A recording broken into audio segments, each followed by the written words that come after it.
Hello mga idol, panoorin natin tong video ni Director Matibag mga idol doon sa Senado. Di ba sabi si Director Matibag ay dati tong lawyer, abogado. Pero tingnan mo mga idol kung anong nangyayari doon sa mga sagot niya, doon sa interview niya doon sa Senado. Kasi witness siya eh.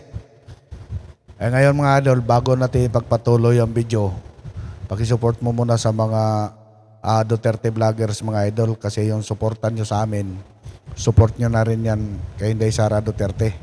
Ito mga idol, panoorin natin ang video.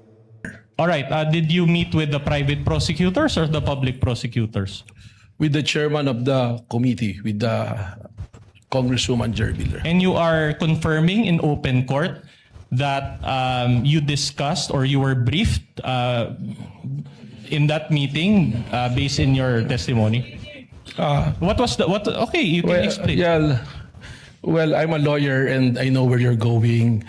There was no discussion or coaching. We just discussed matters that's supposed to be covered by my testimony. Because I'm a director, I will be testifying. Of course, they will want to know what will be the nature of my testimony. In the same way that when you want to present me as your witness, I will be more than willing to sit down with the defense counsel. Your Honor, I take exception to that. I don't think Director Matibag knows where I'm going. In fact, I'm moving on to a new point. At any rate, Your Honor, I don't think we are calling him as a witness. So these are facts that only he assumes. No, And we but want it to was- state that for the record, Your Honor. Witness will not argue